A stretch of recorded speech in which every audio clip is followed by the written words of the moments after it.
उन्होंने सच को खत्म करके झूठ को आम कर दिया।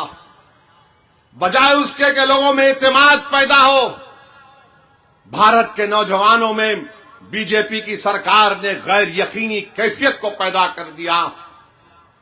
मैं सुन रहा था राज्यसभा की मोदी की तकरीर को। मोदी कह रहे थे कि पूरे विश्व में, दुनिया में जितने ममालिक हैं उनकी आबादी बूढ़ी हो रही है और हमारे मुल्क की आबादी जवान है। काश को उठकर पूछता मुल्क के वजीर आजम से कि अगर इस मुल्क की आबादी 60% 40 साल से कम उम्र की है तो आपने इनके लिए क्या नौकरी का इंतजाम किया, इनको क्या स्किल सिखाया आपने इन लोगों को। क्योंकि ये बात सच है कि पूरी दुनिया में अगर कोई नौजवान मुल्क है तो भारत है, मगर हम जिसको अंग्रेजी में बोलते हैं इस डेमोग्राफिक डिविडेंड का कैसे इस्तेमाल कर रहे हैं। ये जवान जो लोग आज भारत की 60% आबादी है वो 20 साल तक ऐसा ही रहेगा। उसके बाद भारत की 12% आबादी 133 करोड़ आज है, उसका 10% देख लो जो ज़ईफ और बूढ़ी हो जाएगी। कितना महंगाई होगी, कितना खर्चा उन लोगों के लिए करना पड़ेगा, इसका हम सोचते नहीं है। बजाय उसके क्या बोलते, मुसलमान इतनी आबादी बढ़ रही, मुसलमान बच्चे पैदा कर रहे। जालिमों, 2021 तक मुसलमानों की आबादी स्टेबलाइज हो जाएगी। इस मुल्क में कभी भी मुसलमानों की आबादी हमारे हिंदू भाई बहन की आबादी से आगे नहीं जाएगी। अब बात इनको समझ में आ रही कि 25-30 साल के बाद इस मुल्क की आबादी बूढ़ी होगी। तो आरएसएस के मोहन भागवत बोल रहे कम से कम 3 पैदा करो, खुद तो नहीं करे अलग बात है वो। चंद्राबाबू नायडू बोल रहे 3, उन्होंने 1 पे रुक गए। पहले तो बोलते थे पॉपुलेशन पे बिल लेकर आएंगे, हमको बुरा बोलते थे, मगर अब अंदाजा हो गया कि अगर एक मुल्क की आबादी ज़ईफ होगी तो किस तरह उसके उस मुल्क पर असर पड़ता है। क्योंकि कोई इंतजाम हम किए नहीं।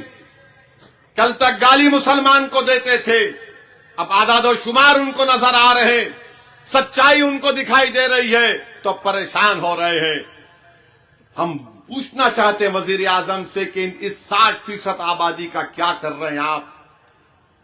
तो आरएसएस वाले बोलेंगे इनको गौरक्षक बना दिए हम, इनको हम जहां कहीं भी कोई ईसाइयों का त्योहार होगा वहां पर धावे लगा मार देंगे कि मजहब तब्दील किया जा रहा है।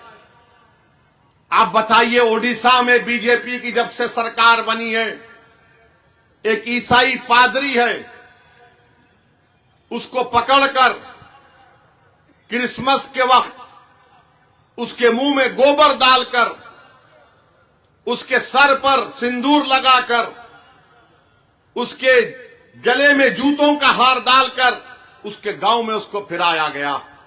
क्या कसूर है उसका कि वो ईसाई है।